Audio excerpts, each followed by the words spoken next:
The rain was coming down like bullets when Curtis pulled up to the bus stop and told me to get out. "Maybe walking home in this storm will teach you some respect," he said, not even looking at me as I stepped into the downpour. I watched his taillights disappear into the darkness, clutching my soaked purse and smiling through the lightning. He had no idea I'd been planning this moment for 3 months. When they filed the missing person report 2 days later, I was already on a private jet to Switzerland. 4 years later, when my helicopter landed at his failing construction site, Curtis Richards went white as his workers pointed up at the sky. Before we jump back in, tell us where you're tuning in from, and if this story touches you, make sure you're subscribed, because tomorrow I've saved something extra special for you. Let me take you back to that night, because what Curtis thought was my lowest moment was actually my greatest victory. It was October 15th, 2019, and I had just turned 32 that morning. The storm had been building all day, one of those violent autumn thunderstorms that tears through the Midwest like nature's own revenge. I was standing at the downtown bus stop on 5th Street, completely soaked, my birthday dress ruined, my carefully styled hair plastered to my skull. But I wasn't crying. I was calculating. Curtis had left me there as punishment, or so he thought. Earlier that evening, we'd been at his mother's house for what was supposed to be my birthday dinner. Mabel Richards, a woman who had made hating me her personal hobby for the past 6 years of my marriage to her son, had spent the entire meal listing my failures as a wife. "Margaret doesn't appreciate how hard Curtis works," she'd said, cutting into her roast beef with surgical precision. "She just sits around that house all day, wasting his money on her little hobbies." My little hobbies.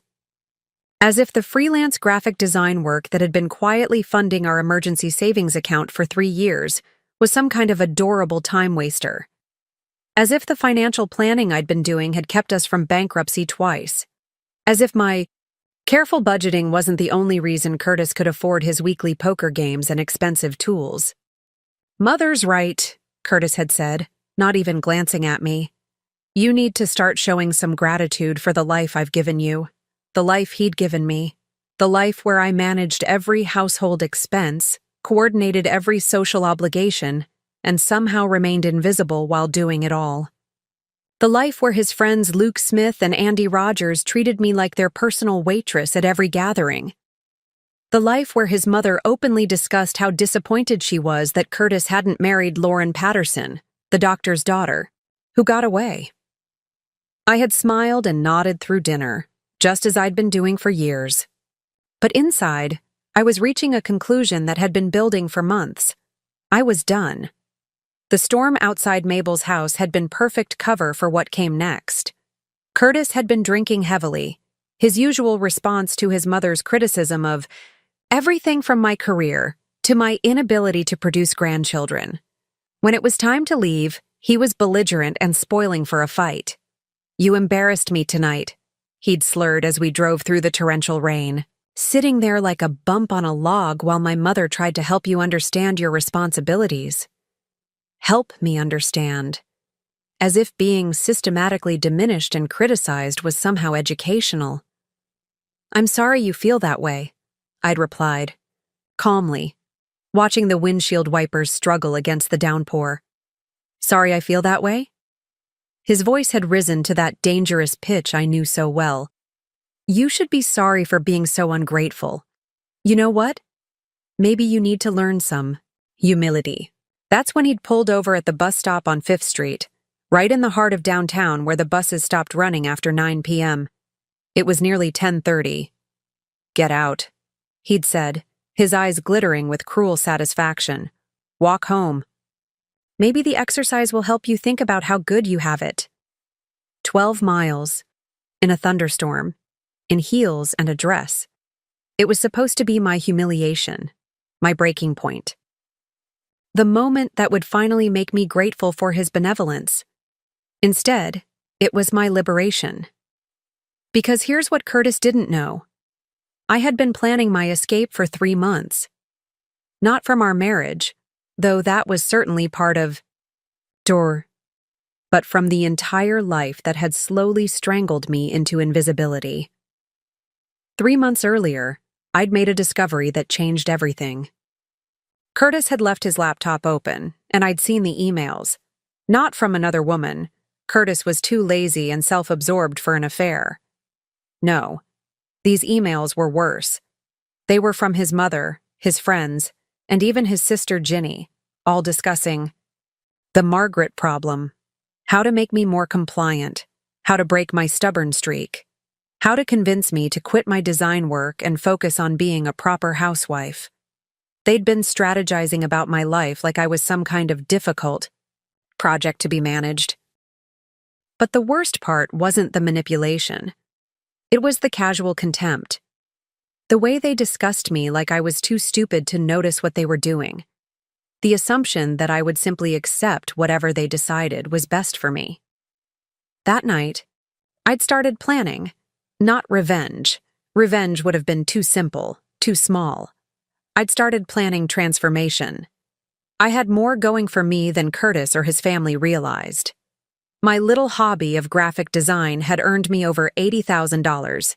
In the past year, money I'd been quietly funneling into a separate account Curtis didn't know about. I'd been working with international clients, building a portfolio that could take me anywhere in the world. I'd also been learning. While Curtis spent his evenings drinking beer and watching sports, I'd been taking online courses in business management, digital marketing, and investment strategies. While he'd been dismissing my intelligence, I'd been developing skills he couldn't even comprehend. Most importantly, I'd been documenting everything, every cruel comment, every dismissive gesture, every attempt to diminish me. Not for legal purposes. I wanted a clean break, not a messy divorce, but for myself. To remember why I was making this choice. So when Curtis told me to get out of the car that night, I wasn't a victim being abandoned. I was a strategist implementing a carefully planned operation. My soaked purse contained not just my wallet and keys, but a waterproof envelope with cash, a prepaid phone, and a fresh passport in my maiden name, Margaret Smith. I'd been waiting for the right moment to disappear, and Curtis had just handed it to me gift-wrapped. As I stood in that storm, lightning illuminating the empty street around me, I wasn't thinking about the 12-mile walk home. I was thinking about the overnight train to Chicago I'd be catching in 3 hours. I was thinking about the morning flight to Zurich that would begin my new life. Most of all, I was thinking about the look on Curtis's face when he finally realized that the quiet, compliant wife he'd taken for granted had played him better than he'd ever played anyone. The storm was just beginning. But for the first time in years, I wasn't afraid of getting wet. 3 months before that storm, on a sweltering July afternoon, Curtis had made the mistake that changed everything. He'd left his laptop open on our kitchen table while he went to take a shower, his Gmail account logged in and displaying an email chain that would shatter any remaining illusions I had about my marriage. The subject line read, "The Margaret Situation, Family Meeting Notes." My hands froze over the keyboard. I should have closed it, walked away, preserved whatever dignity remained in our relationship. Instead, I clicked. The email was from Mabel Richards to her inner circle, Curtis, his sister Ginny Rogers, and his closest friends Luke Smith and Andy Rogers. What I read in those messages made my stomach clench with a mixture of rage and cold, calculating clarity. "She's getting too independent," Mabel had written. "This design business of hers is making her think she doesn't need Curtis. We need to nip this in the bud before she gets any ideas about leaving." Ginny had responded with surgical precision. "I agree. Curtis needs to put his foot down about the work. No wife of a Richards man should be running around playing businesswoman. It reflects poorly on the family." But it was Luke's contribution that truly opened my eyes. My wife Lauren used to have career ambitions too. I convinced her that supporting me was more important than chasing her own dreams.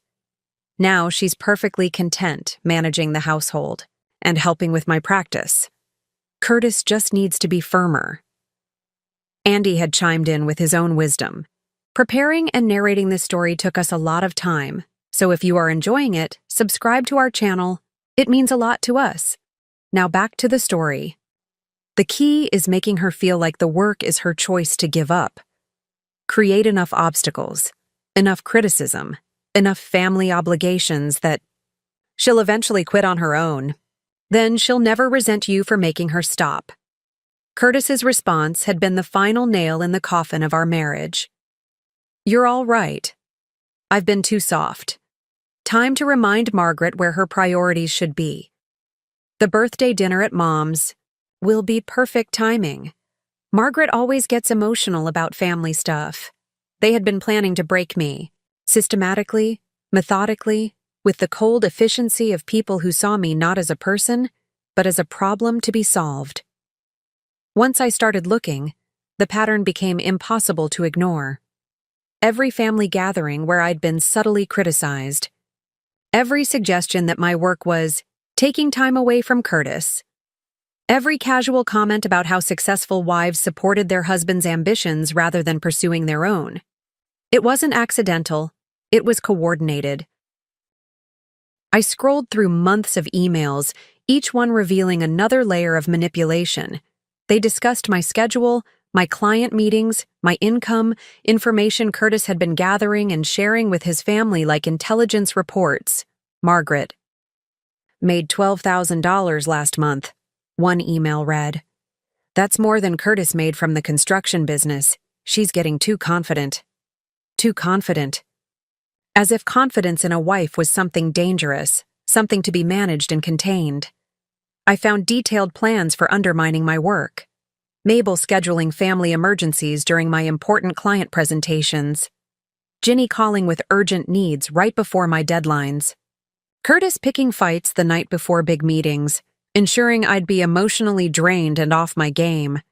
They'd been sabotaging me for over a year, and I'd been too trusting, too focused on keeping peace, to see it. But their emails revealed something else, something they didn't fully understand. The true state of Curtis's business. While they'd been focused on diminishing my income, they'd been ignoring how much we actually needed it. Richard's construction was failing. Curtis had been lying to everyone, including his family, about how bad things had gotten. The poker games, the expensive tools, the casual spending, it was all being funded by my design work. Without my income, we would have lost the house 18 months ago. I screenshot every email, every financial record I could access, building a comprehensive picture of our real situation. Curtis wasn't the successful provider his family believed him to be. He was a man whose pride was so fragile that he'd rather destroy his wife's confidence than admit he needed her help. That night, after Curtis came out of the shower and casually closed his laptop, I started a new email account under my maiden name. Margaret Smith. I forwarded everything to myself, creating a digital trail that would remind me, on the days when I might weaken, exactly why I was making this choice. Over. The following weeks, I took inventory of everything I'd built while Curtis and his family had been dismissing my work as a hobby. My client list included 3 international companies, 2 Fortune 500 corporations, and a growing roster of small businesses who paid premium rates for my brand development work. I wasn't just good at what I did, I was exceptional. My designs had won industry awards Curtis had never bothered to acknowledge. My strategies had increased client revenues by measurable percentages. My reputation in the design community was solid enough that I could work from anywhere in the world. While Curtis struggled to manage a small construction business in one city, I'd been building a global brand from our kitchen table. The irony was staggering. They'd been trying to convince me I was lucky to have Curtis, when the financial reality was exactly the opposite. He was lucky to have me and too proud to admit it. That realization shifted everything. This wasn't about escaping a bad marriage. This was about escaping people who saw my success as a threat to their worldview.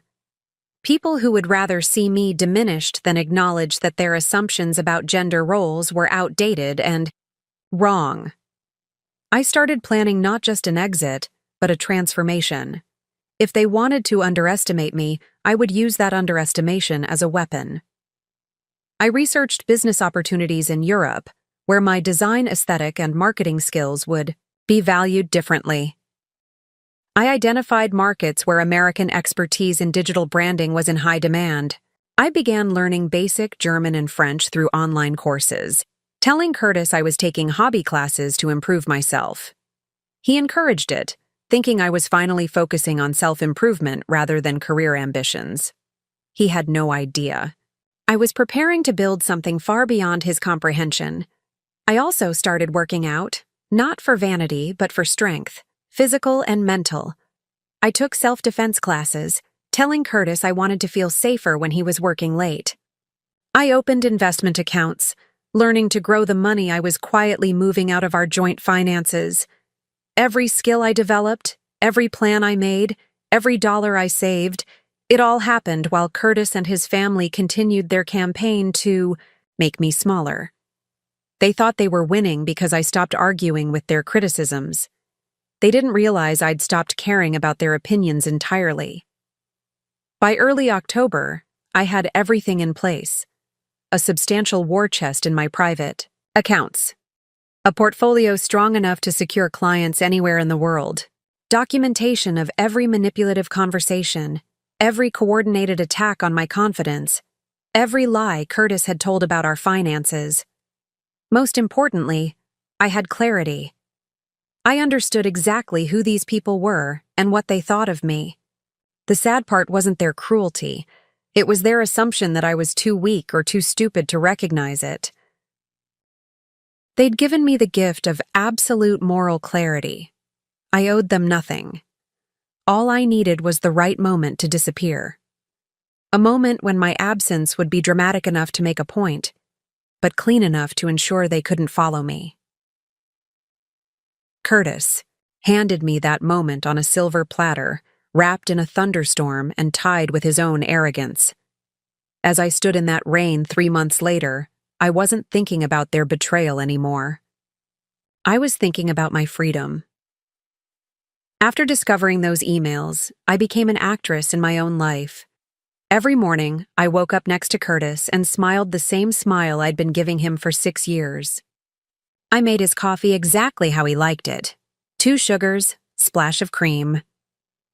I asked about his day, his projects, his mother's health. I played the role of the devoted wife so perfectly that even I sometimes forgot I was performing. The key was understanding. My audience. Curtis wanted a wife who was grateful, slightly helpless, and completely focused on his needs. So that's exactly what I gave him, while quietly building an empire he couldn't even imagine.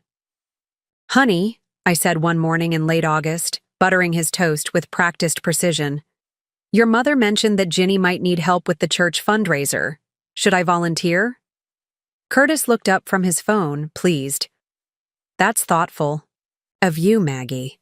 Mom always says you could do more for the family. Maggie." He'd started calling me that years ago, claiming Margaret was too formal. I hated it, but I smiled and nodded like it was endearing. "I just want to be useful." "Good girl," he said, patting my hand condescendingly before returning to his screen. Good girl. As if I were a well-trained pet receiving praise for sitting on command. But while Curtis saw compliance, I was gathering intelligence. Every family event became an opportunity to study my opposition. Every conversation revealed more about their plans, their weaknesses, their assumptions about my capabilities. My days developed a careful rhythm.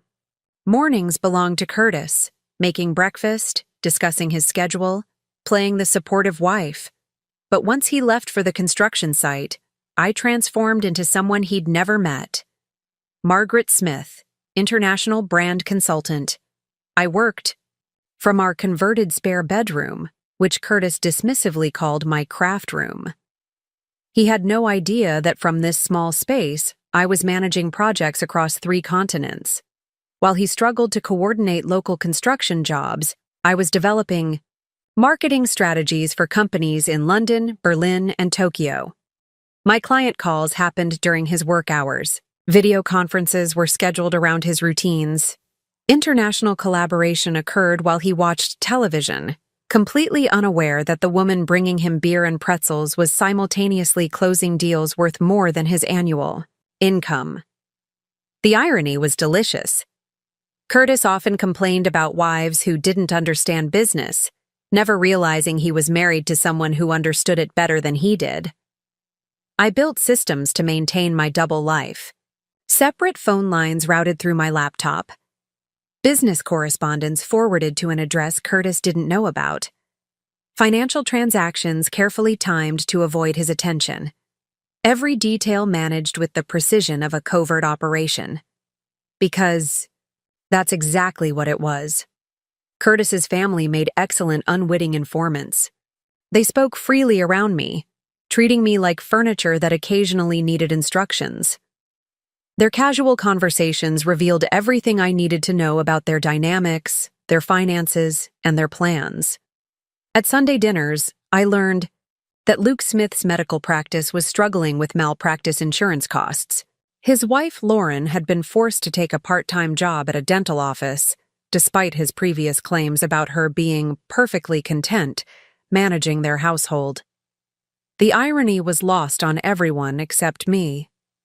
Andy Rogers bragged about his real estate investments, but I noticed the stress lines around his eyes when he thought no one was looking. A quick online search revealed 3 properties in foreclosure proceedings. His expertise in managing wives apparently didn't extend to managing money. Ginny Rogers, Curtis's sister, spent these gatherings complaining about her husband Omar's lack of ambition. She wanted him to demand a promotion at the accounting firm, where he worked, but Omar preferred steady income to risky advancement. Their marriage was a constant power struggle disguised as domestic harmony. Even Mabel Richards, the family matriarch, wasn't as secure as she pretended. She'd been living off Curtis's father's life insurance for 15 years, but those funds were dwindling. Her criticism of my career wasn't just about control. It was about fear that I might become more successful than her son. These people who spent so much energy managing my life were barely managing their own. While playing the dutiful daughter-in-law, I quietly investigated Curtis's business finances. What I discovered was worse than I'd suspected from the emails. Richard's construction wasn't just struggling, it was systematically failing. Curtis had been taking deposits for projects he couldn't complete. He'd borrowed against equipment he didn't own. His tax situation was a disaster of missed payments and mounting penalties. The business that Mabel constantly praised as evidence of her son's success was actually a house of cards held together by my design income and desperate financial maneuvering. I found unpaid invoices dating back 8 months, supplier accounts and collections, insurance policies that had lapsed due to non-payment. Curtis had been robbing Peter to pay Paul for so long that he'd forgotten which debts were which. The most damning discovery was a second mortgage on our house that Curtis had taken without my knowledge, forging my signature on documents I'd never seen. The money had disappeared into the construction business, meaning our home was collateral for his professional failures. Every family dinner where Mabel criticized my financial contributions became more surreal. They were literally depending on the income they were trying to convince me to abandon. While Curtis spent his evenings drinking beer and watching sports, I used the time to prepare for my new life. I enrolled in online courses under my maiden name, studying international business law, European tax structures, and global marketing trends. I joined professional networking groups, attending virtual conferences where industry leaders discussed opportunities in emerging markets. I learned about business incubation programs in Switzerland, startup accelerators in Berlin, and consulting opportunities in London. Most importantly, I studied languages. German through Duolingo during my lunch breaks, French through evening podcasts while Curtis watched television, Italian through morning apps while he slept off his hangovers. Every new phrase I learned was another step away from the life they'd planned for me. Curtis occasionally noticed my headphones and language learning materials. "Still working on those hobby classes?" he'd ask with amused condescension. "Just trying to improve myself," I'd reply, which was absolutely true, just not in the way he imagined. The hardest part wasn't planning the logistics of my escape. It was managing the emotional weight of living a lie. Every kind gesture from Curtis carried the knowledge of his betrayal. Every family gathering included people who were actively plotting to diminish me. Every conversation required careful monitoring to maintain my cover. I started seeing a therapist, paying cash to avoid insurance records Curtis might notice. Dr. Patricia Chen helped me understand that my anger wasn't destructive. It was clarifying. The rage I felt wasn't something to overcome, but something to channel into determination. "You're not leaving a marriage," she told me during one session. "You're leaving a conspiracy." That perspective changed everything. I wasn't abandoning a relationship. I was escaping people who saw me as an obstacle to their vision of how the world should work. My departure wasn't selfish, it was necessary. I practiced emotional detachment, learning to observe Curtis and his family like an anthropologist studying an unfamiliar culture. Their assumptions about gender roles, their casual cruelty, their absolute confidence in their right to control my choices. It all became data rather than personal attacks. By September, I could listen to Mabel's criticisms without feeling hurt. I could watch Curtis dismiss my opinions without getting angry. I could endure their condescension with perfect composure because I knew something they didn't. I was already gone. I was just waiting for the right moment to make it official. 2 weeks before my 32nd birthday, I discovered the final piece of their plan. Curtis had forgotten to close his laptop again. Or maybe his arrogance had reached the point where he didn't think I was smart enough to understand what I was reading. Either way, the email thread titled "Birthday Intervention Plan" laid out their complete strategy for my emotional destruction. The plan was elegant in its cruelty. They'd been coordinating for months. Each family member assigned a specific role in what they called reality adjustment therapy. The birthday dinner at Mabel's house wasn't just another family gathering. It was a carefully orchestrated intervention designed to break my spirit once and for all. "The key is making her feel isolated," Mabel had written. "Every woman at the table needs to reinforce how unusual and selfish her career focus is. We'll share stories about successful marriages where wives prioritize family over personal ambition." Ginny had volunteered to bring up my childlessness. "I'll mention how Lauren Smith has been talking about trying for a second baby, and how fulfilled she seems since focusing on family. Margaret's biological clock is ticking. We need to make her feel like she's wasting her prime years on pointless career pursuits." Luke had committed to sharing medical perspective on work-related stress in women. As a doctor, his words would carry authority when he discussed how career pressure could damage a woman's health and fertility. "I'll recommend she consider stepping back from work stress for her own well-being," he'd written. Andy's role was to question the legitimacy of my business entirely.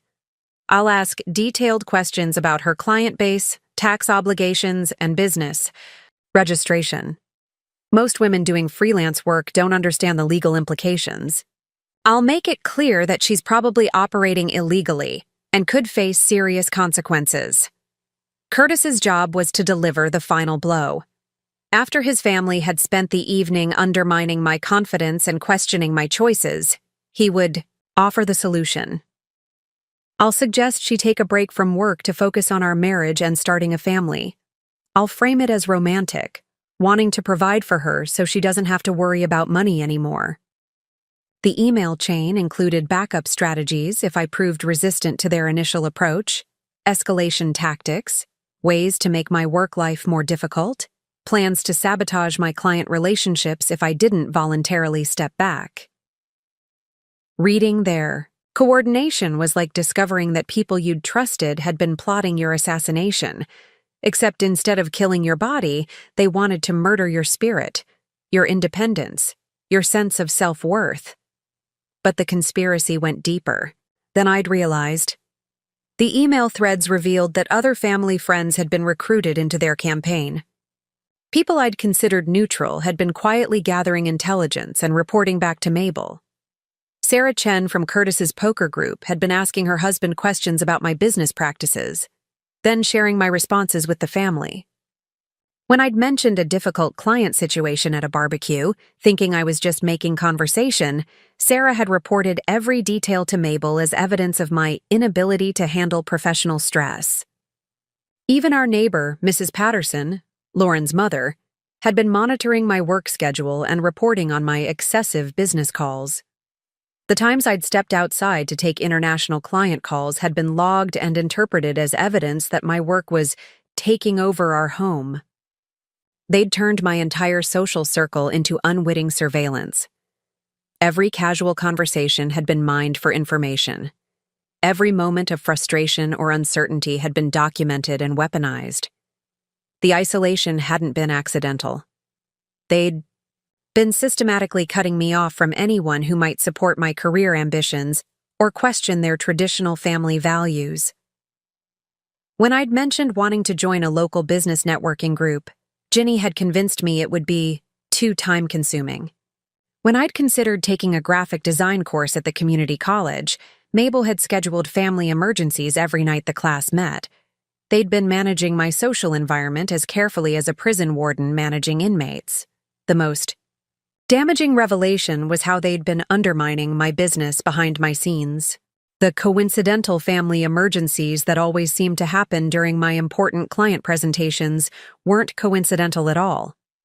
They'd been deliberately scheduled to sabotage my professional reputation.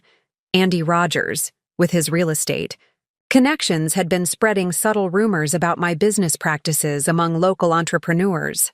Nothing actionable or legally problematic, but enough to create doubt about my reliability and professionalism. He'd been poisoning potential local client relationships before I even knew they existed. Curtis had been more direct in his sabotage. I found evidence that he'd been intercepting some of my business mail, claiming packages had been misdelivered when they contained important contracts or payments. The delays in project timelines that I'd attributed to postal service problems had actually been manufactured by my own husband. Most shocking was the discovery that Mabel had been calling my clients directly, claiming to be concerned about Margaret's health and work-life balance. She'd presented herself as a worried family member, suggesting that I was overwhelmed and might need to scale back my commitments. 2 clients had terminated contracts early after these calls, and I'd never understood why. They hadn't just been trying to convince me to quit my career. They'd been actively sabotaging it while I tried to maintain it. Their emails revealed how they saw me, and it was more insulting than I'd imagined. They'd created a psychological profile that painted me as delusional, stubborn, and fundamentally confused about my role in life. Margaret has always been prone to grandiose thinking, Mabel had written. Even as a girlfriend, she had unrealistic ideas about her capabilities. Curtis has been too patient with her fantasies. Ginny had been more clinical. She shows classic signs of what my psychology textbooks called role confusion. She genuinely believes she's as capable as a man in business, which is why gentle correction hasn't worked. She needs firm reality checks. Luke had added medical authority to their character assassination. From a health perspective, her obsession with work success could indicate underlying anxiety or depression. Women who reject traditional fulfillment often struggle with undiagnosed mental health issues. Andy had been the most direct. Bottom line, she's selfish. She married Curtis but wants to live like a single woman with a career. You can't have both without neglecting one, and she's choosing to neglect her marriage. They'd pathologized my ambition, medicalized my independence, and moralized my success. In their minds, any woman who wanted professional achievement was fundamentally broken and needed to be fixed. The final emails in the chain outlined their vision for my future, a future where I would become what they considered a proper wife. After breaking down my resistance to traditional gender roles, they planned to guide me toward what they saw as natural feminine fulfillment. Once Margaret accepts her role as a wife first, she'll be much happier, Mabel had written. I've seen this transformation in dozens of young women over the years. Career obsession is usually just a phase before they find their true calling in family life. The plan included specific milestones, getting me pregnant within 6 months of quitting work, encouraging me to develop appropriate hobbies like gardening or crafts, gradually expanding my domestic responsibilities until managing Curtis's life became my full-time occupation. They'd even discussed how to handle my potential resistance during the transition. If she gets depressed after giving up work, we'll frame it as post-career adjustment, Luke had suggested. Lots of women go through this.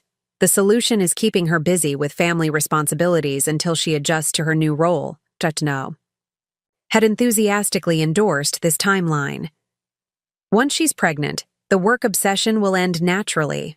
Biology will take over where persuasion failed.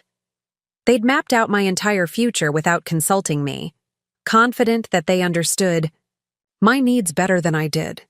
They saw my current life as a temporary rebellion that would end once they applied sufficient pressure. Reading their long-term plan was like discovering that strangers had been planning to kidnap me. Except the strangers were my own family.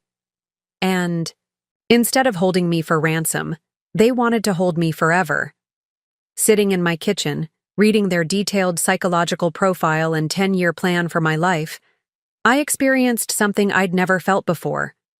Absolute clarity about who these people really were. They weren't family who disagreed with my choices. They weren't concerned relatives worried about my well-being. They were people who fundamentally believed that I didn't have the right to determine my own life's direction. Every kindness they'd shown me, every moment of apparent support, every family gathering where I'd felt included, it had all been performance, designed to keep me compliant while they worked systematically to destroy my independence. The cruelest part was their absolute confidence in their moral authority. They genuinely believed they were helping me by planning to break my spirit. In their minds, my resistance to their vision wasn't legitimate disagreement. It was evidence of confusion that needed correction. That night, I printed every email, every plan, every casual insult disguised as concern. I organized it all into a file I labeled Evidence of Conspiracy, not for legal purposes, but for my own clarity on the days when I might be tempted to doubt my decision to leave. Because after reading their complete plan for my emotional destruction and lifetime management, I knew there was no possibility of compromise, no hope for mutual respect, no chance that these relationships could ever be healthy. They had shown me exactly who they were, and I had finally seen them clearly.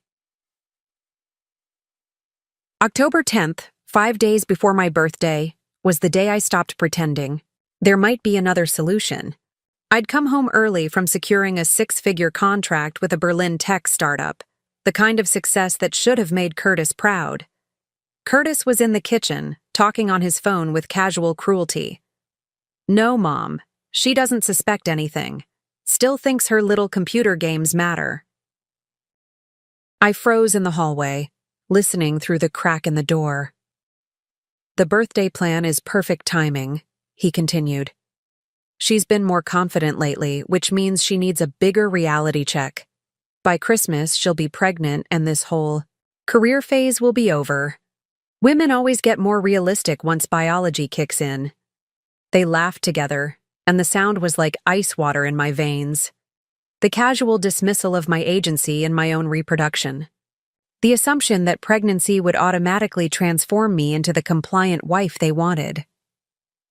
In that moment, listening to my husband and his mother discuss my future like I was livestock being prepared for breeding, I made my final decision. There would be no confrontation, no attempt at communication. They had shown me exactly who they were. Now I would show them exactly who I was.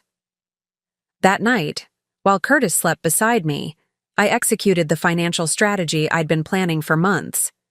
Using my laptop and business banking access under my maiden name, I began systematic transfer of my resources. Over the past year, I'd been gradually moving money out of our joint accounts into private business accounts Curtis didn't know existed.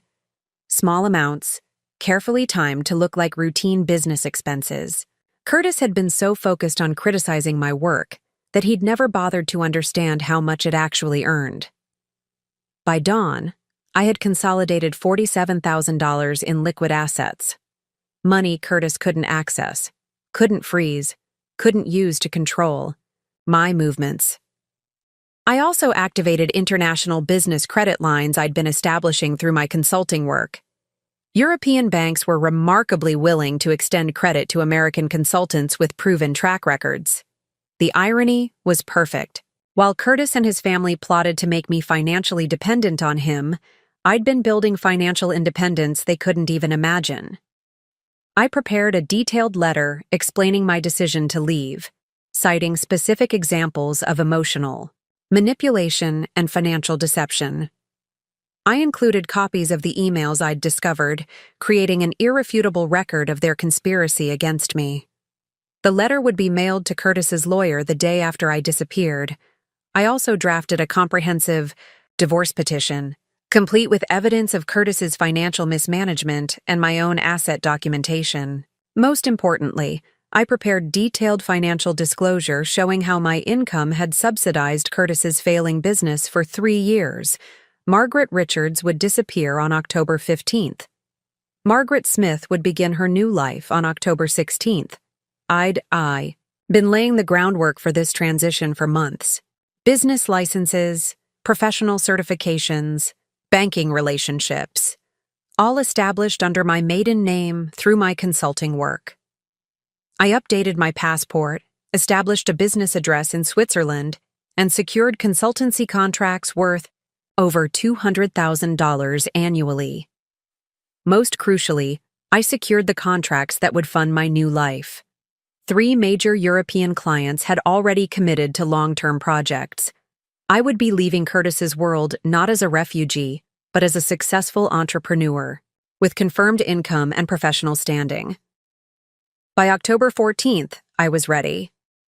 Emotionally detached from the outcome, financially prepared for independence, and legally protected from retaliation.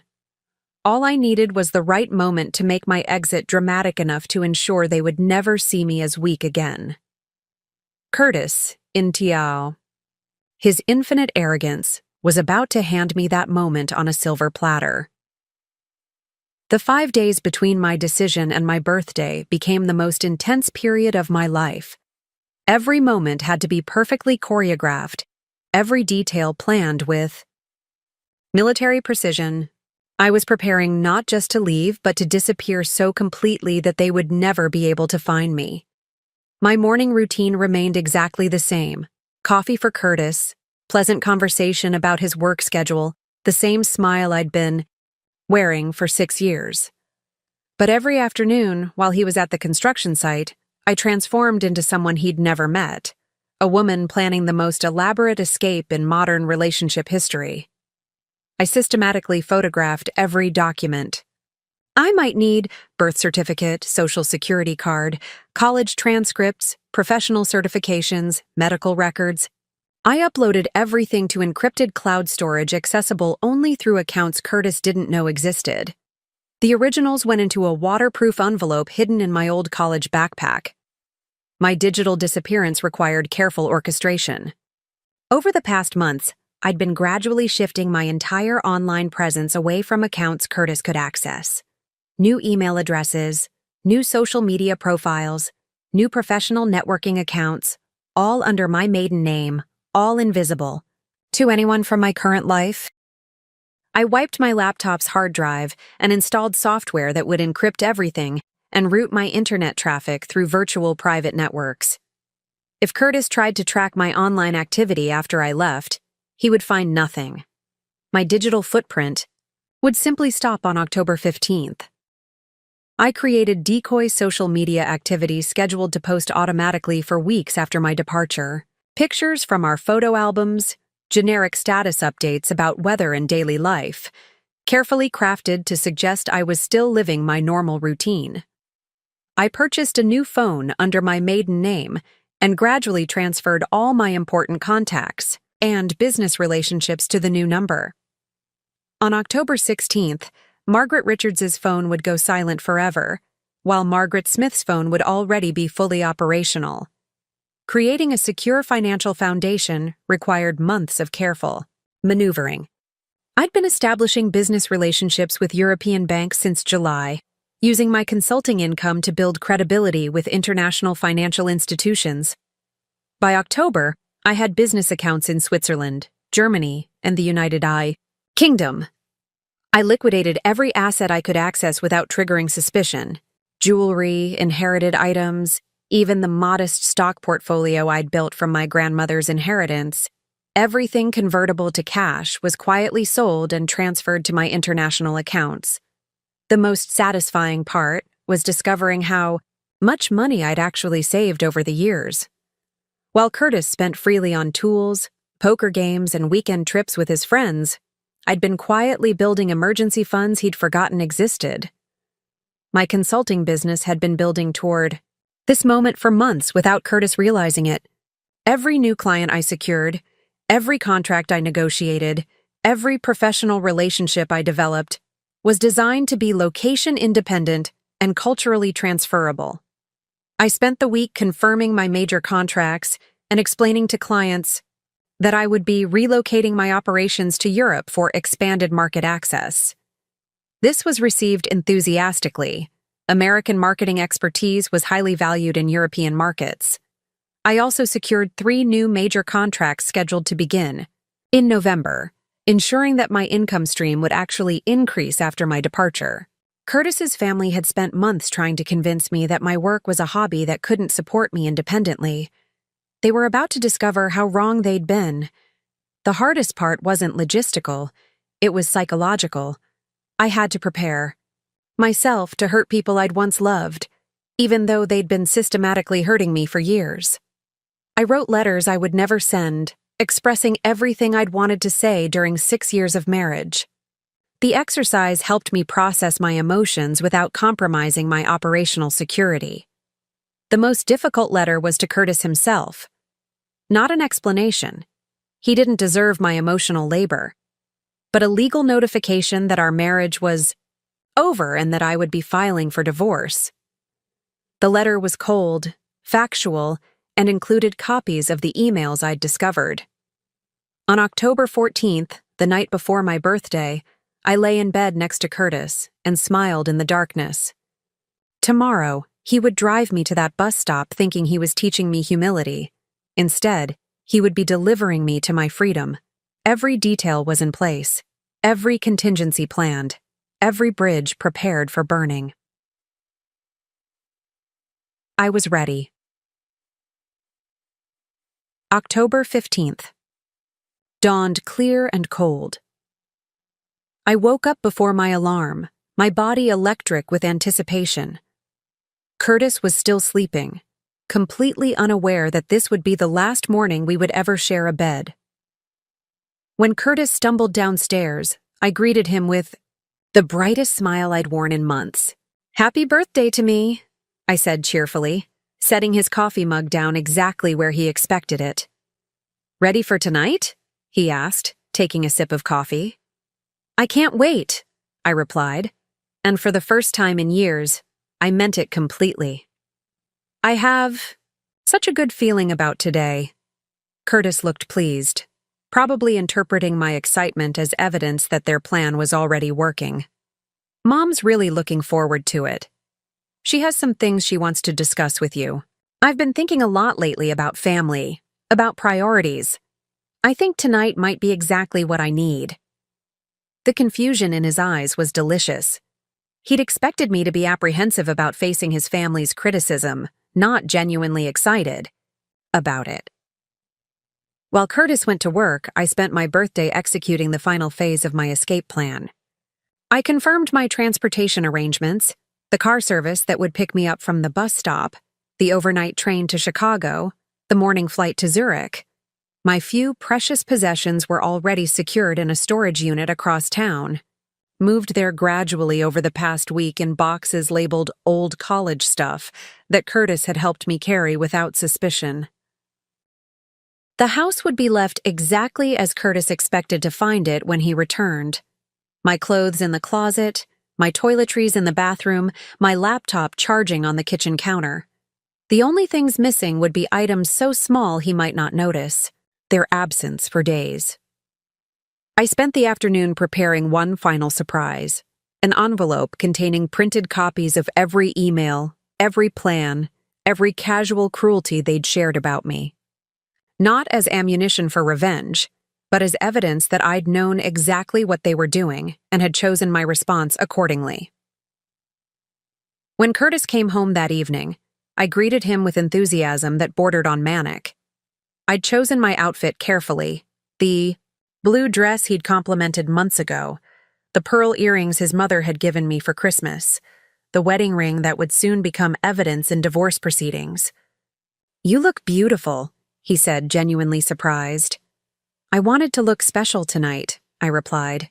"I have a feeling this evening is going to change everything." Mabel's dining room was set like a stage for my execution. The good china, the formal table setting, the careful arrangement of family photos that emphasized traditional gender roles. Every detail designed to reinforce their message about proper feminine priorities. The birthday dinner proceeded exactly as their emails had outlined.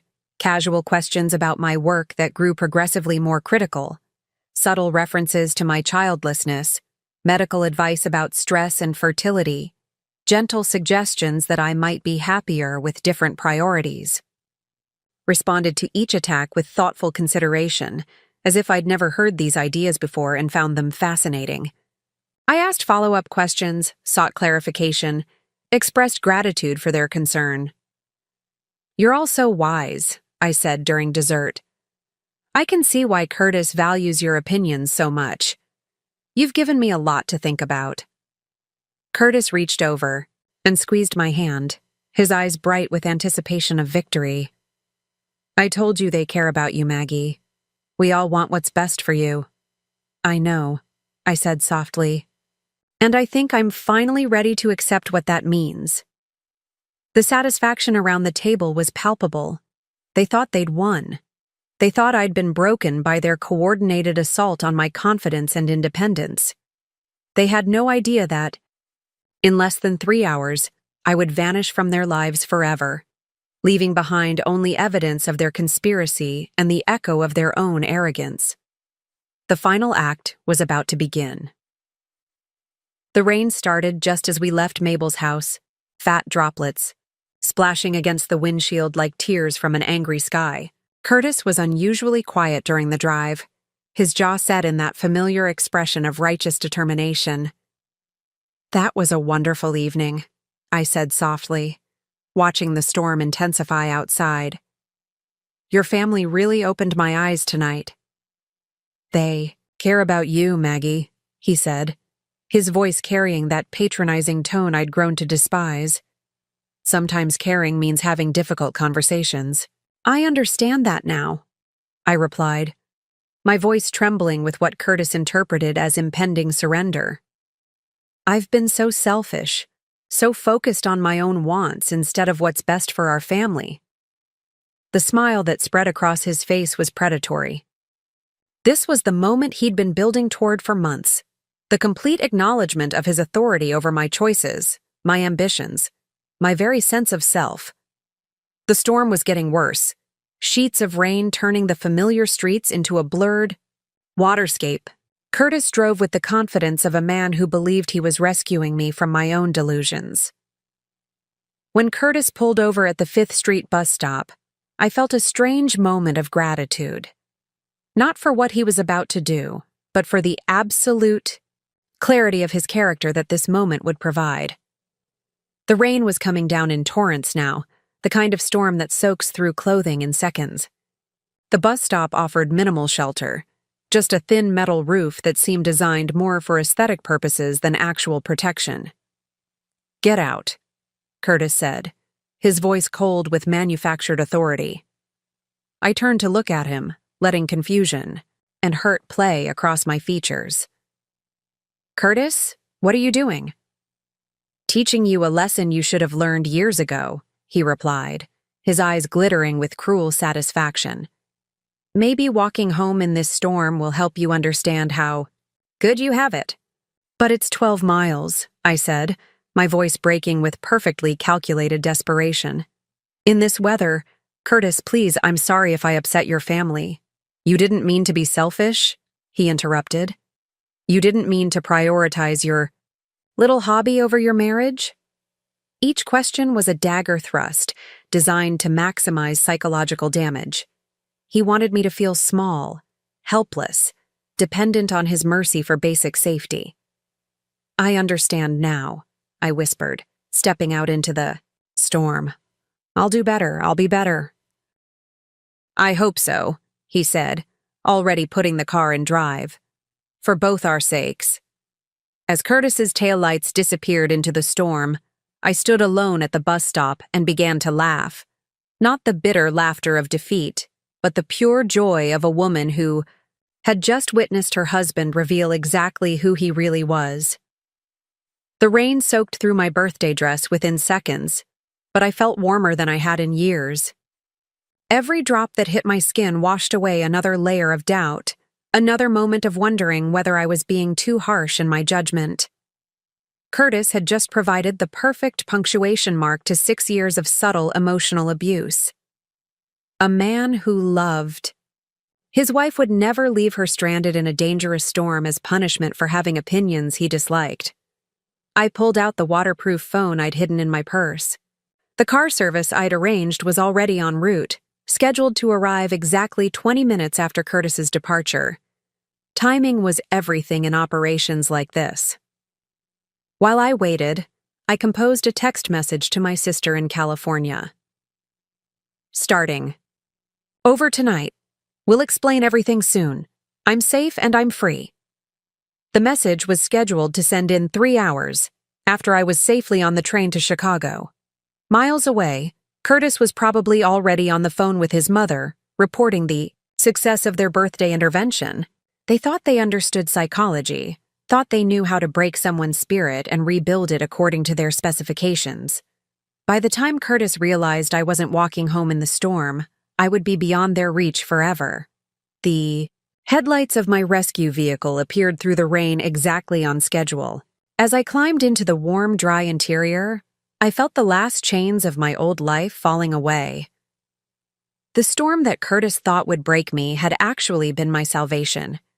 They had orchestrated my birthday as the beginning of my complete surrender. Instead, it had become the moment of my complete liberation.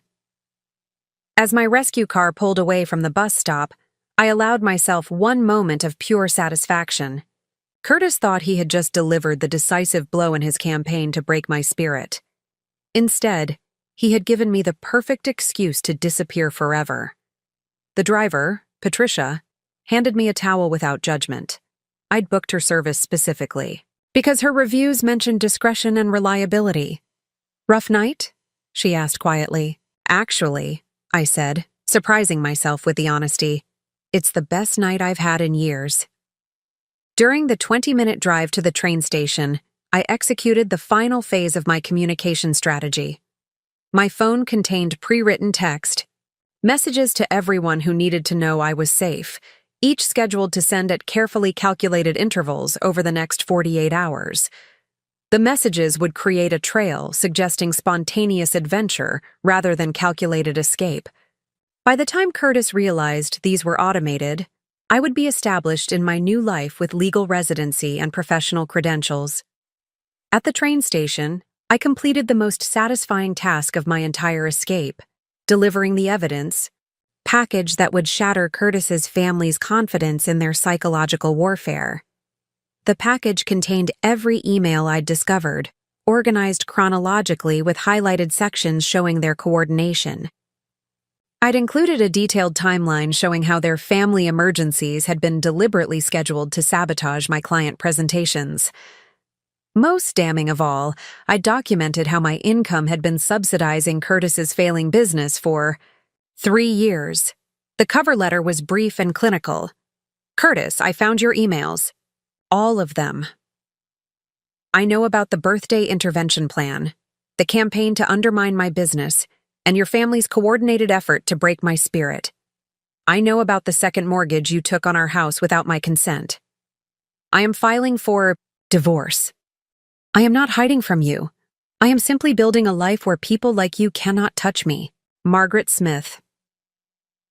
The use of my maiden name would signal that I wasn't just leaving our marriage. I was erasing every trace of connection to his family. As I settled into my seat on the overnight train to Chicago, I reviewed the financial strategy that had made my escape possible. Curtis and his family had spent months trying to convince me that my work was a hobby that couldn't support me independently. They were about to discover exactly how wrong they'd been. My consulting business had generated over $127,000 in the past year. The European clients I'd been cultivating were already committed to contracts worth $180,000 for the coming year, with options for expansion that could double that amount. While Curtis had been borrowing against our house to fund his failing construction company, I'd been building an international client base that would allow me to work from anywhere in the world. During the 8-hour train ride, I finalized my business transition. My European clients received updates about my accelerated timeline for relocating operations to Switzerland. The response was enthusiastic. American marketing expertise was in high demand. I also activated business relationships I'd been building with Swiss law firms specializing in American expatriate services. By the time my plane landed in Zurich, I would have legal representation, business banking relationships, and temporary housing arrangements all confirmed. The Berlin tech startup offered to sponsor my work visa application and provide long-term office space. What Curtis had dismissed as computer games was actually opening doors to opportunities he could never imagine.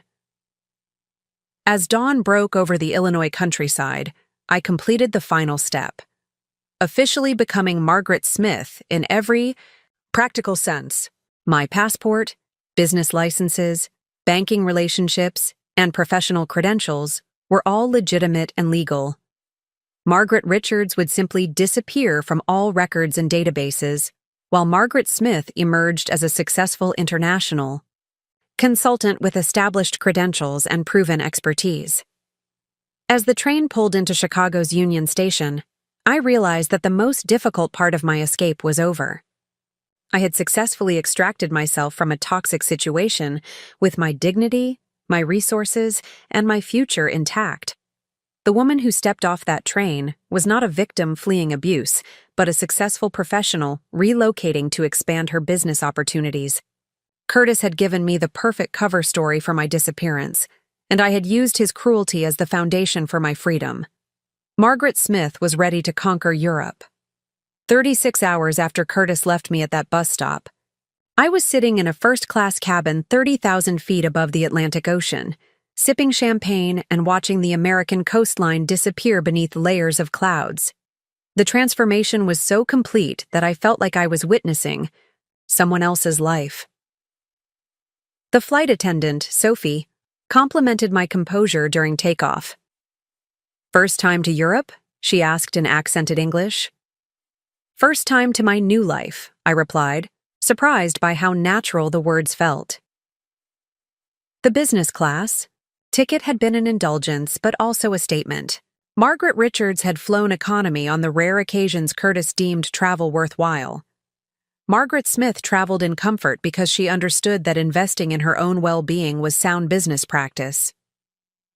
During the 8-hour flight, I finalized my Swiss business registration and confirmed my temporary housing arrangements in Zurich.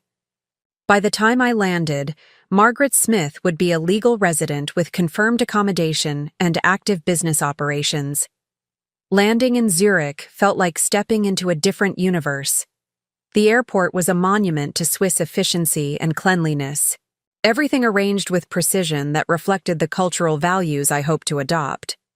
My temporary housing was a fully furnished studio apartment in Seefeld, a neighborhood overlooking Lake Zurich.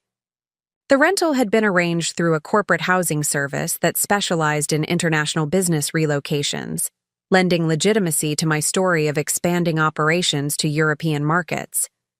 Standing at the window, looking out over the lake, toward the Alps in the distance, I felt something I hadn't experienced in years: complete control over my environment. Nobody here knew Margaret Richards. Nobody had opinions about my career choices, my childlessness, or my failure to be properly grateful for male protection. Establishing legal independence required careful coordination with both Swiss and American legal systems. The divorce papers I'd prepared before leaving were filed exactly as scheduled, with service of process handled by a law firm that specialized in international marital dissolution. Curtis's initial response was predictable: confusion, anger, and attempts to portray my departure as evidence of mental instability. His lawyer's letters, forwarded to my Swiss legal representation, alternated between threats and pleas for reconciliation that revealed how little he understood my motivation. The financial disclosure phase would be particularly damaging to Curtis's narrative. My documentation of his business's actual financial condition, combined with evidence of my income contributions, painted a picture that directly contradicted his family's assumptions about our relationship dynamics. Most satisfying was discovering that my departure had triggered financial consequences Curtis hadn't anticipated. Without my income to subsidize his business operations, Richard's construction was facing immediate cash flow problems. Learning to navigate Swiss culture became an unexpected joy rather than a challenge. The directness of Swiss communication, their respect for professional competence regardless of gender, and their assumption that adults were responsible for their own decisions created an environment where I could flourish. My neighbor, Dr. Maria Hoffman, became my informal guide to Swiss social customs. Americans often think we are cold, she explained over coffee. But we simply believe that people should be judged by their capabilities rather than their personal relationships. This philosophy was liberating after years of having my worth evaluated based on my success as Curtis's wife, rather than my achievements as an individual. In Switzerland, nobody cared whether I was married, divorced, or childless. They cared whether I delivered results. I enrolled in German language classes and joined professional networking groups, building social connections based on shared interests and mutual respect rather than family obligations and traditional gender expectations. Despite my complete break from my previous life, I maintained discreet monitoring of Curtis and his family's activities. Not from nostalgia or desire for revenge, but from practical security concerns.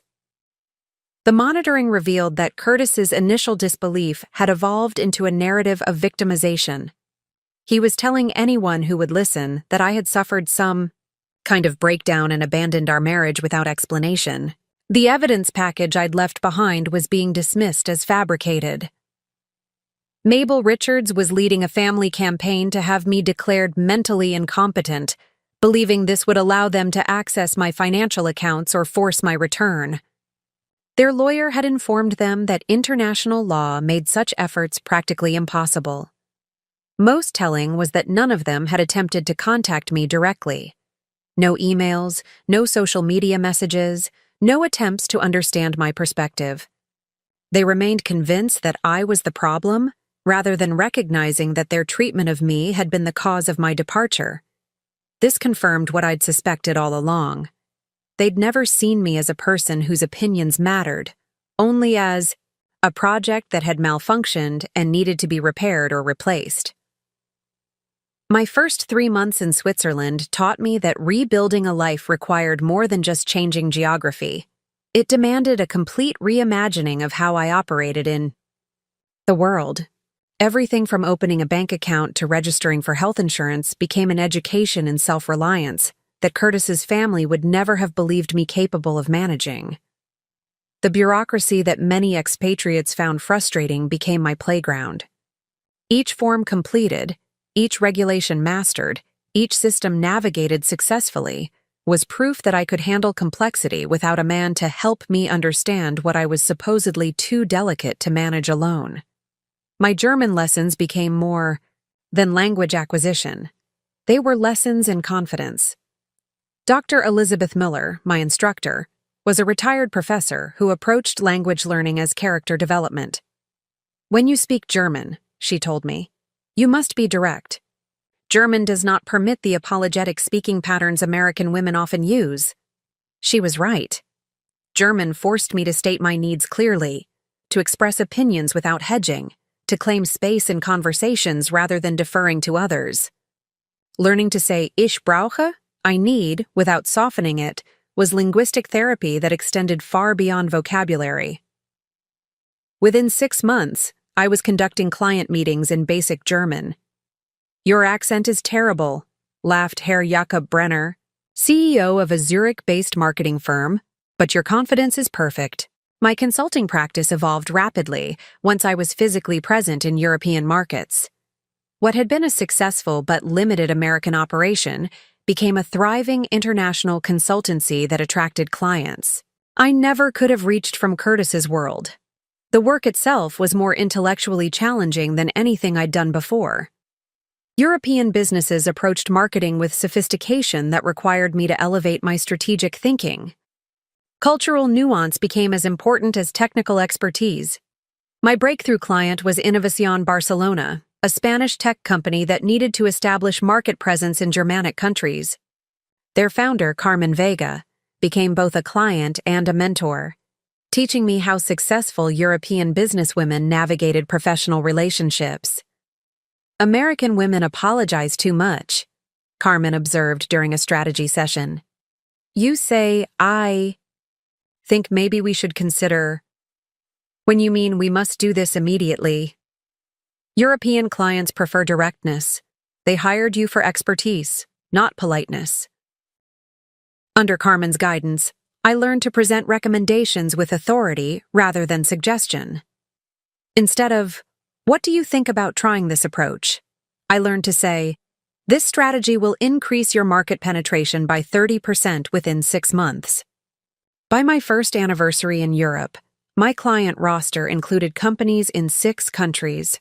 My rates had tripled from my American levels, and I was being invited to speak at international marketing conferences. Curtis had dismissed my work as a hobby, but it had become the foundation of a genuinely impressive career. Building a social life from nothing required skills I'd never developed during my marriage. For 6 years, my social connections had been extensions of Curtis's relationships, his friends' wives, his family members, people who knew me primarily as his appendage. In Switzerland, I had to learn how to make friends as Margaret Smith rather than as Curtis's wife Margaret. The process was both terrifying and exhilarating. My first real friendship developed through my neighborhood gym, where I met Anna Kowalski, a Polish architect who had relocated to Zurich for similar professional reasons. Our friendship began with shared confusion about Swiss social customs and evolved into genuine connection. "You are different from other American women I have met," Anna told me over coffee after our 3rd workout together. "You listen more than you speak, and you ask real questions instead of making conversation." Through Anna, I met her circle of expatriate professionals, engineers, designers, researchers, entrepreneurs who had chosen Switzerland as the place to build ambitious careers. These were people who measured success by professional achievement rather than relationship status, who assumed competence until proven otherwise. For the first time in my adult life, I was part of a social group where my career was seen as an asset rather than a distraction from my primary role as a wife. Living alone for the first time since college taught me things about myself that I'd never had the opportunity to discover. Without Curtis's preferences dictating everything from meal choices to television programming, I began to understand what I actually enjoyed versus what I'd trained myself to tolerate. I discovered that I preferred silence to constant background noise, that I enjoyed cooking complex meals when I wasn't rushing to feed someone else's schedule, that I had opinions about art and literature that I'd never bothered to develop when my intellectual energy was focused on managing Curtis's emotional needs. My apartment became a reflection of my actual taste, rather than a compromise between my preferences and Curtis's demands. Clean lines, natural light, minimal decoration, aesthetic choices that would have been dismissed as cold in my previous life but felt peaceful and authentic. I also discovered physical capabilities I'd never tested. Weekend hiking in the Swiss Alps revealed that I was stronger and more adventurous than I'd believed. The woman who had been too delicate to walk 12 miles in a storm was regularly hiking 20-mile mountain trails. The most difficult aspect of rebuilding was excavating years of accumulated emotional damage and separating Curtis's opinions of me from my actual capabilities. Dr. Sarah Weber, my Swiss therapist, specialized in helping expatriates process the psychological aspects of major life transitions. "You speak about your former husband's views as if they were medical diagnoses," she observed during one session. "He said you were impractical, so you believe you are impractical, despite evidence that you successfully relocated to a foreign country and built a thriving business." The work of distinguishing between Curtis's projections and my actual traits required constant vigilance. Every time I caught myself thinking, "I'm not good at," I had to examine whether that assessment was based on evidence or on years of being told I was insufficient.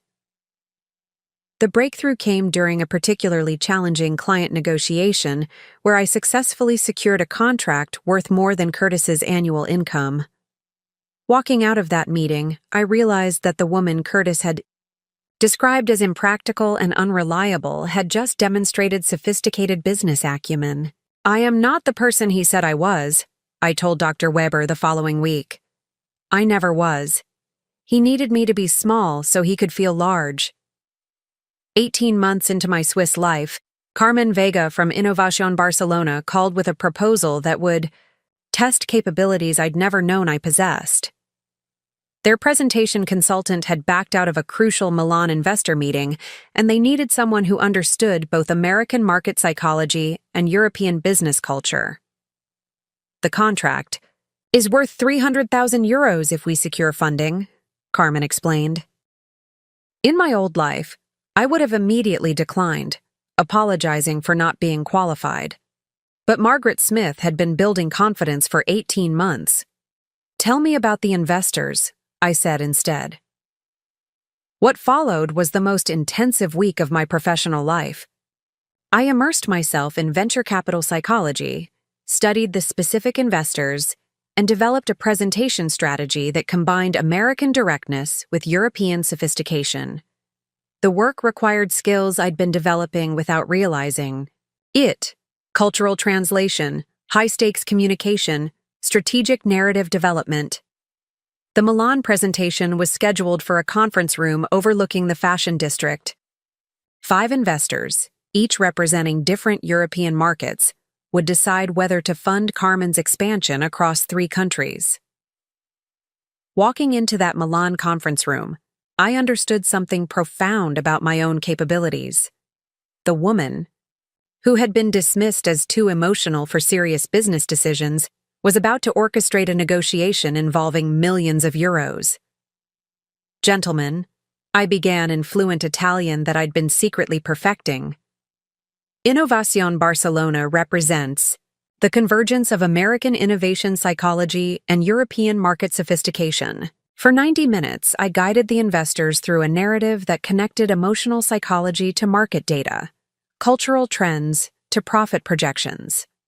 I answered questions in 3 languages, switching seamlessly between analytical frameworks and intuitive insights.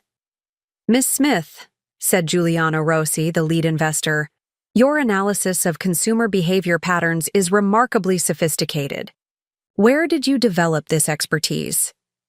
"Through necessity," I replied, which was absolutely true. Sometimes the most valuable insights come from understanding how people respond to unexpected circumstances. Carmen and I walked out with full funding and additional investment opportunities worth over 2 million euros. But more importantly, I walked out knowing that I possessed capabilities that were genuinely exceptional. The Milan success created a cascade of opportunities that transformed my entire business model. Word spread quickly through European venture capital networks about the American consultant who could bridge cultural gaps while delivering sophisticated strategic analysis. Within 6 months, I was no longer doing traditional marketing consulting. I had evolved into something more specialized and valuable: a strategic cultural translator for international business expansion. Companies planning to enter new markets hired me to decode consumer psychology, navigate cultural nuances, and develop communication strategies that worked across multiple countries simultaneously. My rates increased accordingly. Projects that once paid €5,000 now commanded $50,000. The work was more complex, the stakes higher, but my confidence had grown to match the challenges. The most satisfying client was a German automotive company expanding into American markets. Their CEO, Dr. Wolfgang Müller, initially questioned whether an American woman could understand the precision required for German engineering marketing.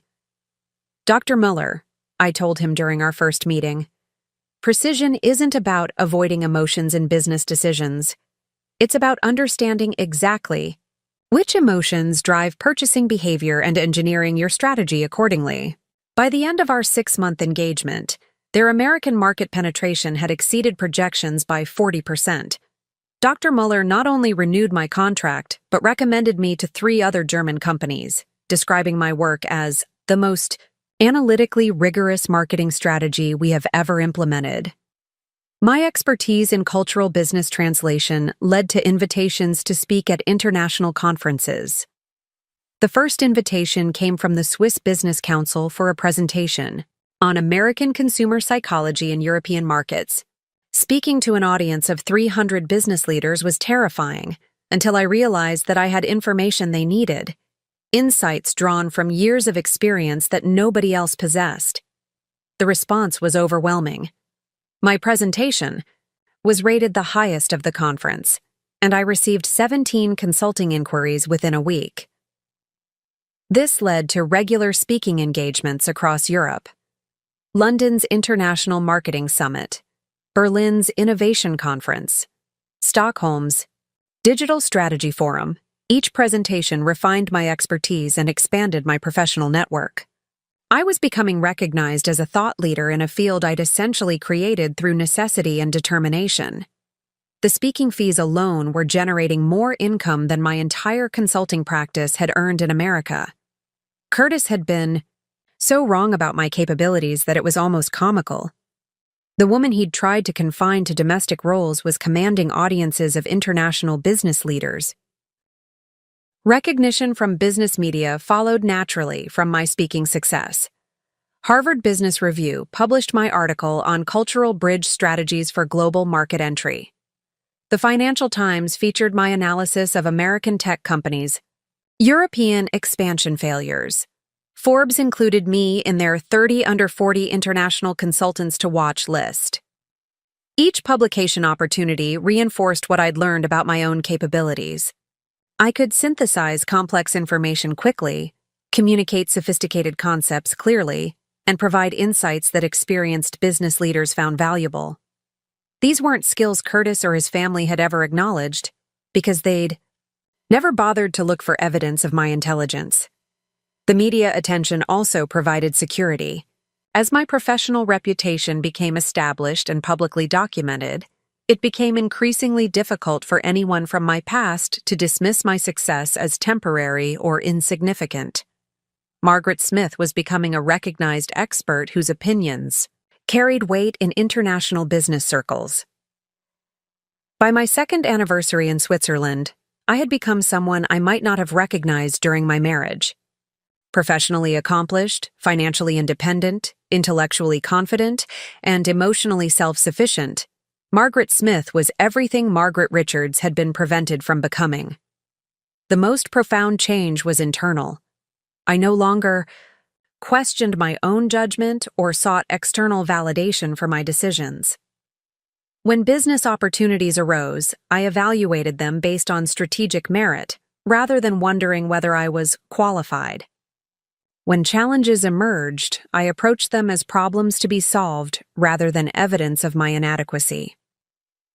Curtis and his family had spent years trying to convince me that my ambitions were unrealistic, that my capabilities were limited, that my success was temporary or accidental. Living in Switzerland had proven that every one of their assessments had been wrong. I wasn't the person they'd described, and I never had been. I was the person I became when nobody was actively working to diminish me. 2.5 years after leaving Curtis at that bus stop, I received an offer that would have been inconceivable in my previous life. Henrik Larsson, CEO of Nordic Dynamics, one of Europe's largest consulting firms, wanted to hire me as their director of international strategy. "Margaret," he said during our lunch meeting overlooking Lake Zurich, "we've been watching your work for 18 months. Your cultural bridge methodology has become the gold standard for European companies entering American markets. We want to bring that expertise in-house." The salary offer was staggering, more than Curtis had ever earned in his best year, with equity stakes and performance bonuses that could multiply that amount significantly. But more than the money, the position represented recognition that I had developed expertise that major corporations considered invaluable. "I'm honored," I replied, "but I need to understand why you believe my approach is scalable to enterprise level." Henrik smiled. "Because you've proven something most consultants can't. That cultural translation isn't just about language or customs. It's about understanding the psychological frameworks that drive decision-making in different markets. That insight is worth millions to our clients." Joining Nordic Dynamics meant learning to lead teams rather than working independently. My first assignment was restructuring their North American expansion strategy for 3 major clients simultaneously, a challenge that required coordinating analysis across multiple markets, currencies, and regulatory environments. My team included 12 analysts from 7 countries, each bringing different cultural perspectives and professional backgrounds. During my marriage, Curtis had insisted I wasn't leadership material because I asked too many questions instead of giving direct orders. In the corporate environment, those questions became my greatest strength.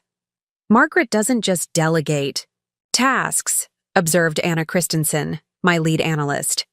"She helps us understand why each analysis matters to the bigger picture. That makes the work more intelligent instead of just more efficient." Within 6 months, our division's client satisfaction scores had increased 40%, and our project completion times had improved by 25%. Henrik began featuring our methodologies in Nordic Dynamics marketing materials, positioning the company as the leader in cross-cultural business strategy. My corporate success attracted attention from international business media. The Harvard Business Review featured my approach to cultural strategy in their cover story on the future of global business consulting. The Wall Street Journal interviewed me about American companies' European expansion failures, quoting my analysis extensively. Smith's framework represents a fundamental shift in how we think about international market entry, wrote Dr. James Morrison in his Financial Times column. Instead of treating cultural differences as obstacles to overcome, she demonstrates how they become competitive advantages when properly understood. This media recognition elevated my professional status beyond Nordic Dynamics. I was invited to join the World Economic Forum's Global Strategy Council, serve on Harvard Business School's International Advisory Board, and speak at the Munich Security Conference about economic cooperation strategies. Curtis had once told his family that my work was just computer games that didn't qualify as real business expertise. Now global leaders were implementing strategies I'd developed, and international institutions were seeking my guidance on economic policy. Professional recognition translated directly into financial independence that exceeded my most optimistic projections. My Nordic Dynamics salary, combined with speaking fees, consulting retainers, and equity stakes in companies I'd advised, generated wealth that transformed my relationship with money itself. I was no longer budgeting carefully or justifying expenses to anyone. When I wanted to spend a weekend in Paris, I booked first-class tickets without checking prices. When I saw artwork I admired, I purchased it because I enjoyed it. When friends needed financial support, I could provide it without impacting my own security. The apartment I purchased in Zurich's most exclusive neighborhood would have cost more than Curtis made in 5 years. The financial advisor who helped structure my investments managed portfolios for European nobility and technology executives. I had achieved the kind of financial independence that made me genuinely untouchable by people who might want to control my choices. Success at this level required personal growth that extended far beyond professional capabilities. I was now responsible for strategies that affected thousands of employees and millions in revenue.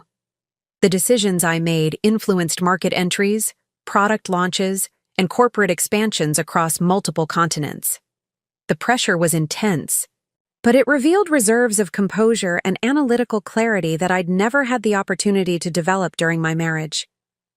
When major clients threatened to cancel contracts over strategic disagreements, I remained calm and focused on data-driven solutions. When team conflicts arose, I addressed them directly rather than avoiding confrontation. You have unusual emotional intelligence for someone in strategic roles, observed Dr. Elizabeth Weber during one of our sessions. You can disagree with people without making them feel attacked, which allows for more honest analysis of complex problems. This combination of analytical rigor and emotional intelligence became my signature leadership style. Teams trusted my judgment because I consistently demonstrated that my decisions were based on evidence rather than ego, and clients valued my insights because I could deliver difficult truths without damaging relationships. The woman Curtis had described as too emotional for serious business decisions was now making strategic choices that influenced international markets and corporate valuations. His assessment had been exactly backward. My emotional intelligence was precisely what made me effective at the highest levels of business strategy. Curtis and his family had fundamentally misunderstood what strength looked like. They'd confused emotional intelligence with weakness, collaborative leadership with indecision, and strategic thinking with impracticality. Every quality they'd tried to diminish had become the foundation of my success. 3 years into my Swiss life, I met someone who would change my understanding of what partnership could look like. Dr. Alessandro Toretti was presenting at the same International Strategy Conference in Vienna, where I was delivering the keynote address on cultural bridge methodologies. Alessandro's presentation on sustainable technology implementation was brilliant, analytically rigorous but accessible, data-driven but emotionally intelligent. During the coffee break, he approached me with a question that revealed how carefully he'd been listening.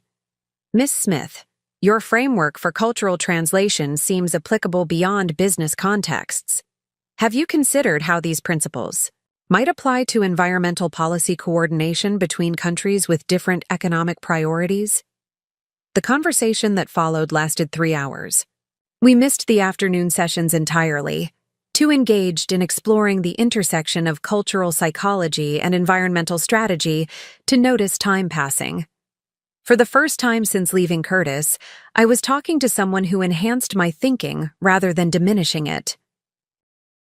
You have an unusual ability to synthesize complex systems, Alessandro observed as we walked along the Danube at sunset.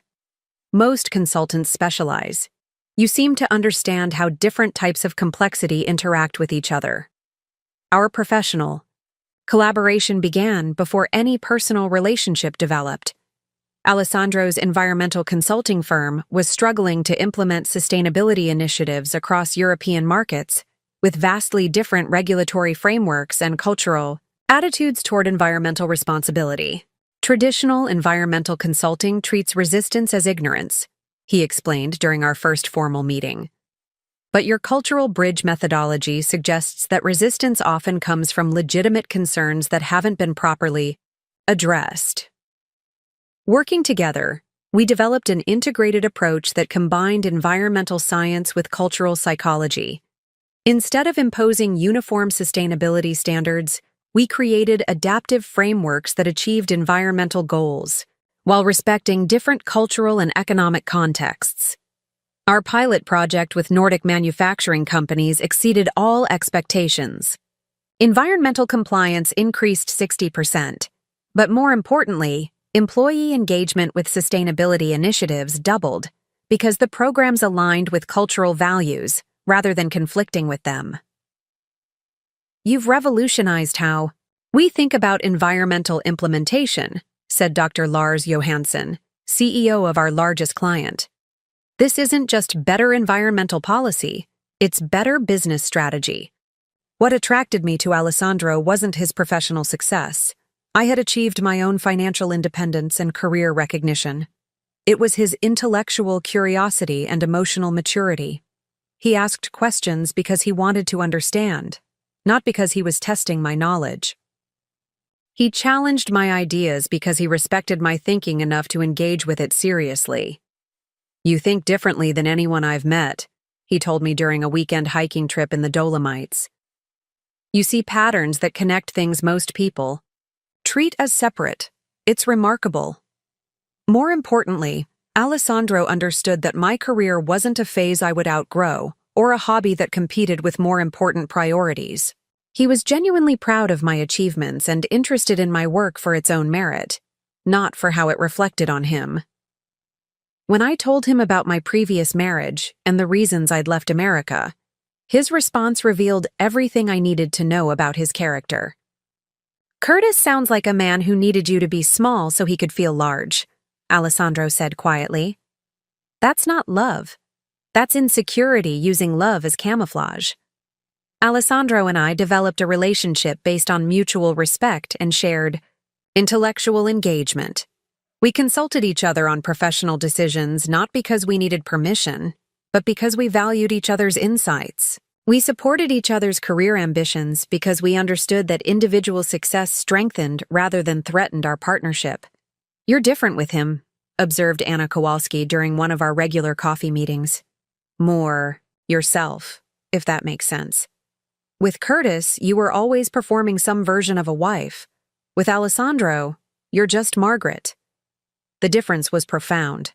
With Curtis, I had constantly monitored my behavior to avoid triggering his insecurities or his family's disapproval.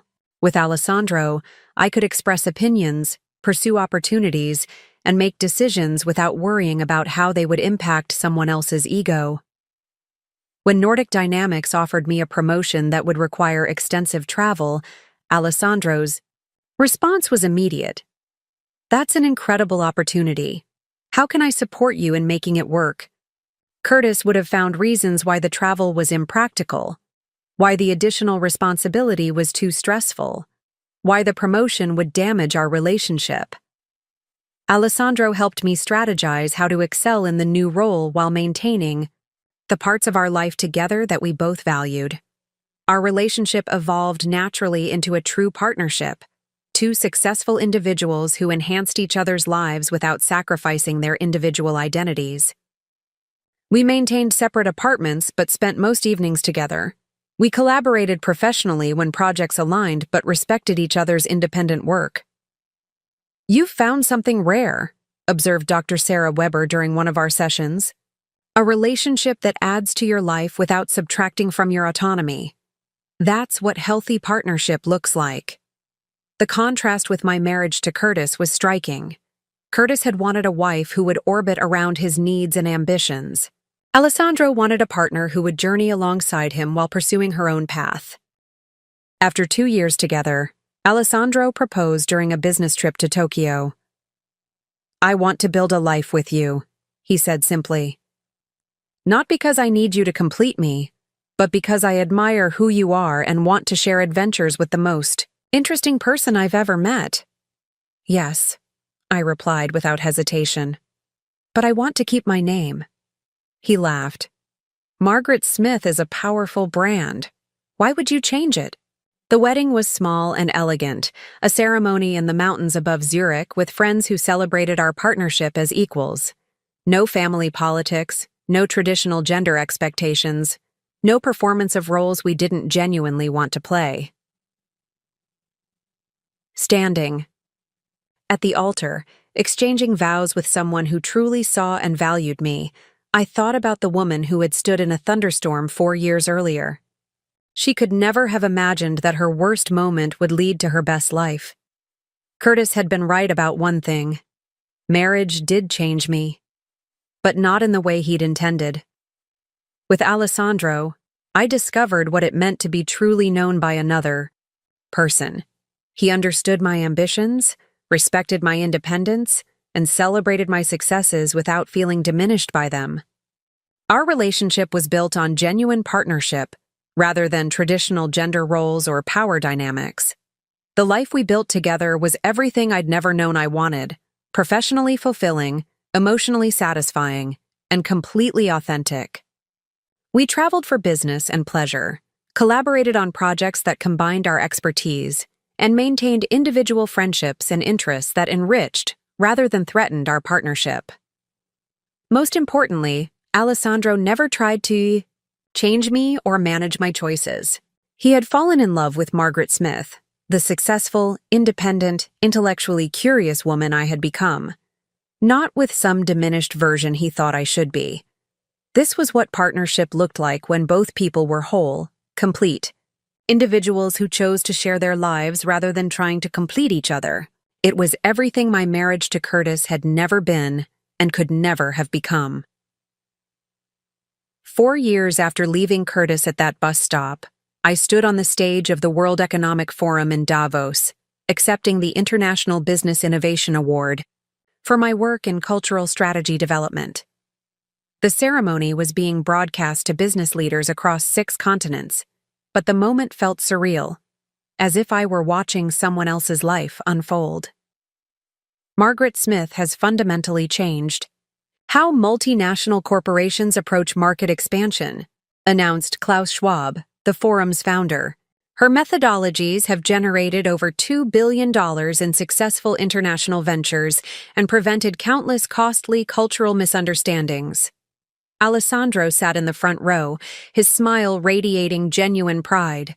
Behind him, I could see Henrik Larsson from Nordic Dynamics, Carmen Vega from Barcelona, and dozens of clients and colleagues who had become genuine friends rather than professional contacts. These were people who knew and respected Margaret Smith, the woman I had become, not the diminished version Curtis had tried to maintain.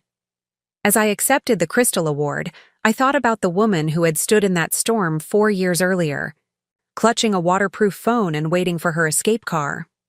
She could never have imagined this moment, this recognition, this complete transformation of identity and purpose. The success of my cultural strategy framework led to a feature profile in Fortune magazine titled, "The American Who Conquered European Business." The article traced my professional evolution from freelance designer to international strategy consultant, positioning me as an example of successful reinvention in the global economy. Smith represents a new type of business leader, the article concluded. One who succeeds through synthesis rather than specialization, through cultural intelligence rather than technical dominance. Her success suggests that the future of international business belongs to those who can bridge differences rather than impose uniformity. The article's publication triggered a flood of speaking invitations, consulting requests, and collaboration proposals. Universities wanted me to develop curriculum for international business programs. Governments sought my advice on economic cooperation strategies. Venture capital firms requested my analysis of cross-cultural market opportunities. More personally satisfying was the response from other women who had read about my transformation. Hundreds of emails arrived from women trapped in diminishing relationships, seeking advice about escaping situations that mirrored my former life. Many had discovered the article through online searches about divorce, financial independence, or starting over in midlife. Nordic Dynamics' success with my cultural strategy division attracted acquisition interest from several multinational consulting firms. When McKinsey & Company made an offer to purchase our entire division, Henrik asked me to lead the negotiation process. "This is your intellectual property, Margaret," he said during our strategy meeting. "You should control how it's valued and integrated." The negotiation process revealed how completely my professional identity had evolved. I was no longer the woman who apologized for taking up space in business meetings or questioned whether her insights were valuable. I presented my division's methodology, client results, and growth projections with the confidence of someone who understood exactly what she had built. "Miss Smith, said Rebecca Chen, McKinsey's senior partner. Your approach to cultural strategy represents the most innovative framework we've seen in international consulting. We're prepared to offer terms that reflect both current value and future potential. The final acquisition price exceeded €50 million, with performance bonuses that could double that amount over 5 years. My personal equity stake would make me financially independent beyond anything I had previously imagined possible. Financial success at this level created opportunities for impact that extended beyond business consulting. Alessandro and I established the Toretti Smith Foundation, focused on supporting women's economic empowerment in developing markets. Our approach combined my expertise in cultural strategy with his environmental sustainability knowledge. Traditional development aid often fails because it ignores cultural context, I explained, during our foundation's launch event in Geneva. We're funding initiatives that respect local values while creating genuine economic opportunities for women. Our first project supported women entrepreneurs in rural Morocco, providing business training that incorporated Islamic principles and family structures rather than conflicting with them. The success rate exceeded traditional microfinance programs by 40%, proving that cultural sensitivity enhanced rather than hindered economic development. The foundation work provided personal satisfaction that pure business success couldn't match. These were women escaping economic dependence, building financial independence, creating opportunities for their daughters that previous generations couldn't have imagined. In many ways, their journeys paralleled my own transformation, just in different cultural and economic contexts. By my 4th anniversary in Switzerland, Margaret Smith had become more than a professional identity. She was my complete authentic self. The woman who had once apologized for having career ambitions was now shaping international business strategy. The wife who had been dismissed as impractical was now managing multi-million-dollar corporate initiatives. The most profound change was internal. I no longer compared my life to what it had been during my marriage to Curtis. That period felt like something that had happened to a different person, a character in a story I had read rather than lived. Margaret Richards had been a performance. Margaret Smith was reality. You've become who you were always meant to be, Alessandro observed during a quiet evening at our apartment. Curtis didn't prevent you from becoming successful. He prevented you from discovering that you already were successful. The observation was accurate. My capabilities hadn't suddenly appeared when I moved to Switzerland. They had been present. During my marriage, suppressed and redirected into managing Curtis's emotional needs rather than pursuing my own professional development. Curtis had been wrong about everything: my intelligence, my competence, my potential for independence. But his wrongness had become my freedom. His inability to see my worth had forced me to discover it for myself. Standing on our balcony overlooking Lake Zurich, holding the business journal that featured my latest strategic analysis, I realized something profound. I was grateful for that storm. Not because Curtis had been right to abandon me, but because his cruelty had finally given me permission to abandon him. The woman who stepped out of that car 4 years ago had been his victim. The woman who thrived in Switzerland was her own creation. 4.5 years after leaving Curtis at that bus stop, I received an email that stopped me cold. It wasn't from Curtis himself, but from someone I'd never expected to hear from again. Andy Rogers, one of his closest friends and co-conspirators in their birthday intervention plan. Margaret, I know you probably don't want to hear from me, but I need to tell you something important. Curtis is in serious trouble, and it's connected to some business dealings that involve your old house. My lawyer says you might have legal exposure. Please call me. I stared at the email for several minutes, feeling emotions I thought I'd moved beyond. Not sympathy for Curtis, but a sharp reminder of the life I'd escaped and the people who had tried to control it. Andy Rogers reaching out after years of silence felt like a ghost materializing in my pristine new existence. Alessandro found me reading the message for the third time when he returned from his morning run. "Bad news?" he asked, noting my expression. "News from my past," I replied, handing him my phone. "The question is whether it's my problem anymore." After reading Andy's message, Alessandro sat beside me on our apartment's terrace. "What does your instinct tell you?" "That Curtis has probably made the legal and financial disasters I left behind even worse," I said. "And that Andy wouldn't contact me unless he needed something, not to warn me about something." Despite my reluctance to re-engage with anyone from my former life, the mention of legal exposure demanded investigation. I contacted my Swiss lawyer, Dr. Petra Zimmermann, who specialized in international asset protection for expatriate professionals. "We should determine your actual exposure before responding to this contact," Dr. Zimmermann advised. "If there are legitimate legal concerns, ignorance won't protect you. If there aren't, knowledge will empower you to respond appropriately." Within 48 hours, Dr. Zimmerman's American legal partners had conducted a comprehensive investigation of Curtis's current situation. The results were worse than I'd imagined, but also more revealing about the people I'd escaped. Richard's Construction had filed for bankruptcy 8 months earlier. The house Curtis and I had shared, which should have been sold as part of our divorce settlement, had been lost to foreclosure. But the most disturbing discovery was that Curtis had been forging my signature on documents for years, including business loans and tax filings that created potential liability under my maiden name.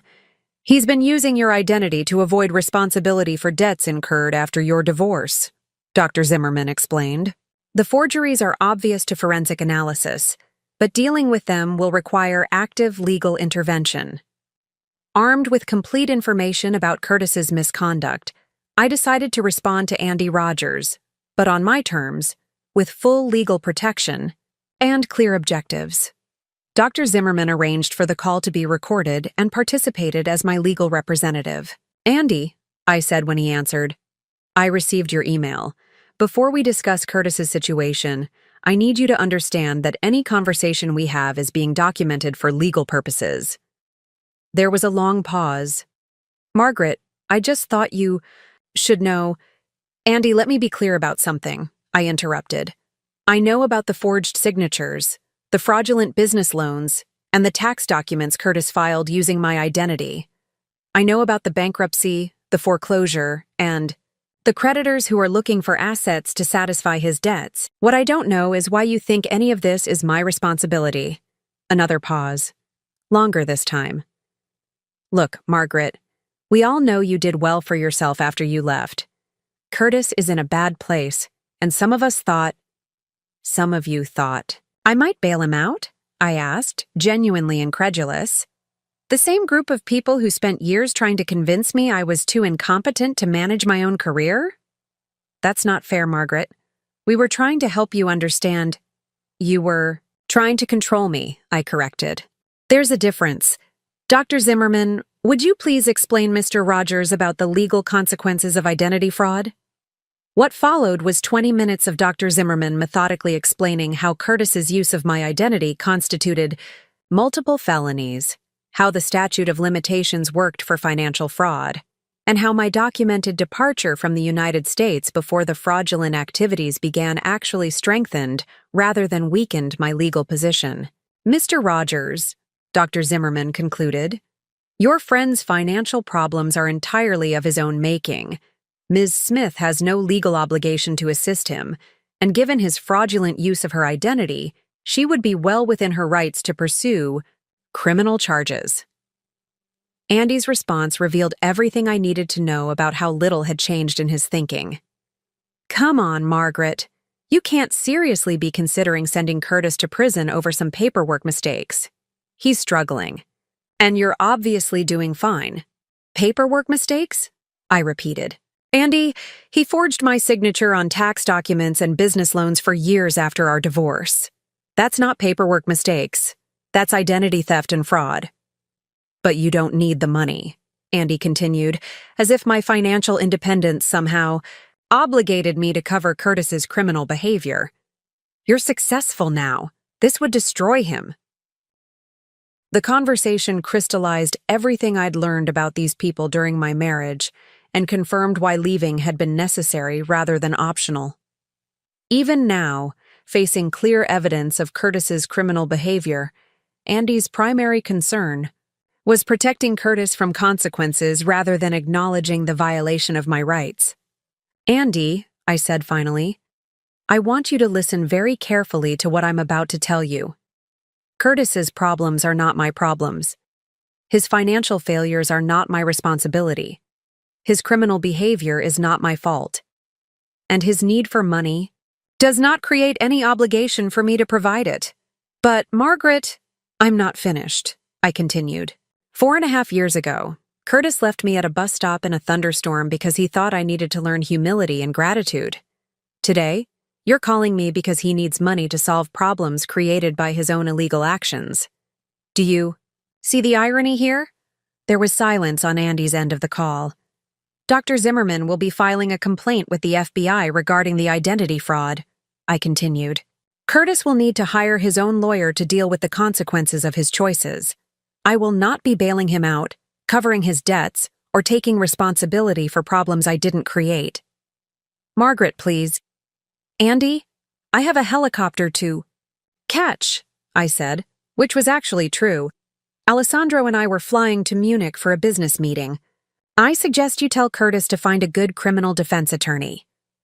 I hung up the phone and realized I felt nothing. No anger, no guilt, no satisfaction. Curtis and his problems had become completely irrelevant to my life. The woman he'd tried to break had grown beyond his ability to touch. 6 months after Andy Rogers' phone call, I found myself in a situation that would have been impossible to imagine during my marriage to Curtis. Alessandro and I were flying to a business meeting in a private helicopter when severe weather forced an emergency landing. The pilot identified a construction site as the safest available landing zone. As we descended through the storm clouds, I noticed something familiar about the industrial landscape below. The half-completed buildings, the scattered equipment, the unmistakable signs of a project running behind schedule and over budget. This was exactly the kind of construction site Curtis had always struggled to manage efficiently. That's going to be an interesting landing, Alessandro observed, watching workers scatter as our helicopter approached their work zone. What happened next felt like the universe completing a circle I'd never expected to see closed. As we touched down, I saw him, Curtis Richards, wearing a hard hat and high-visibility vest, standing among a group of workers who were pointing up at our helicopter with expressions of curiosity and confusion. 4.5 years after leaving me at a bus stop in a storm, he was watching me land from the sky. The recognition was instant and mutual. Even from across the construction site, I could see the exact moment when Curtis realized who was stepping out of the helicopter. His face went through a series of expressions: confusion, recognition, disbelief, and something that looked like fear. Margaret? Alessandro asked quietly as we waited for the storm to pass. That's Curtis, I confirmed, watching my former husband stand frozen among his workers. The irony was perfect. Curtis had left me stranded in a storm thinking he was teaching me about powerlessness and dependence. Now I was arriving from the sky while he stood in the mud of a failing construction project, watching the woman he'd tried to break demonstrate exactly how far she'd risen above his reach. Curtis approached our helicopter hesitantly, like someone approaching a dangerous animal. He looked older, grayer, worn down by the years of financial struggle and legal problems that had followed my departure. The confident man who had abandoned me with such casual cruelty had been replaced by someone who moved with the uncertainty of repeated failure. Margaret, he said when he reached speaking distance. What are you doing here? Emergency landing, I replied calmly. Weather's too dangerous to continue flying. Curtis glanced at the helicopter, at Alessandro, at my obviously expensive clothing, and back at my face. I could see him trying to process the reality of what he was witnessing. The woman he'd dismissed as impractical and dependent was traveling by private helicopter while he struggled to manage a basic construction project. "This is your helicopter?" he asked, his voice barely audible over the wind. "It's chartered," I replied. "We're flying to a business meeting in Munich." The word "we" seemed to hit him like a physical blow. Curtis's eyes moved to Alessandro, taking, in his obvious sophistication and success, then back to me with an expression of dawning comprehension.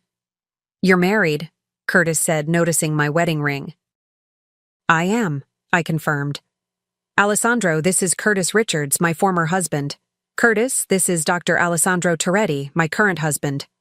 Alessandro stepped forward with characteristic European politeness, extending his hand. "Mr. Richards, I've heard about you." Curtis shook Alessandro's hand mechanically, his eyes never leaving my face. "Margaret, I need to tell you something. About the business, about what happened after you left." "Curtis," I interrupted gently, "I know about the bankruptcy, the foreclosure, and the identity fraud. My lawyers handled everything months ago." The color drained from his face. "You know?" "I know everything," I said. "And I want you to understand something important. None of it is my responsibility anymore." Standing in that storm, facing the man who had tried to break my spirit, I realized that I felt nothing.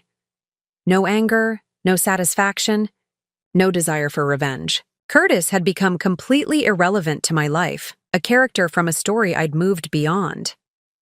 "I don't understand," Curtis said, his voice carrying the confusion of someone whose worldview had been fundamentally challenged. Where did you... "I became who I was always capable of being," I replied simply. "You just never bothered to notice." The truth of that statement hung in the air between us. Curtis had never seen my potential because recognizing it would have threatened his need to feel superior. His dismissal of my capabilities had been essential to his self-image as the competent partner in our relationship. "Margaret, I'm sorry," he said finally. "About everything. About that night, about the things I said, about—" "Curtis," I interrupted, "I need you to understand something. Your apology doesn't change anything for me. I'm not angry anymore because you don't matter anymore. What you did gave me permission to discover who I really was." The storm was beginning to clear, and our pilot signaled that we could continue our flight.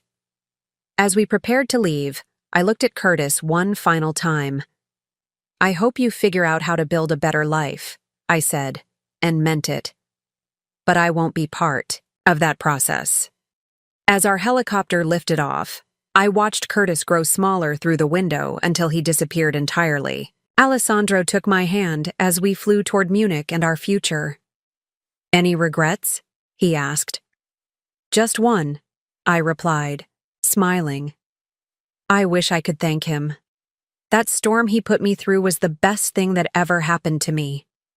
The woman who had once been abandoned in a thunderstorm was now flying above the clouds, heading toward a life Curtis could never have imagined and would never be able to touch.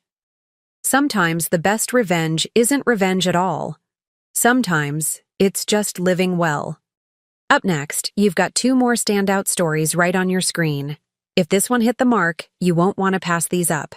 Just click and check them out. And don't forget to subscribe and turn on the notification bell so you don't miss any upload from us.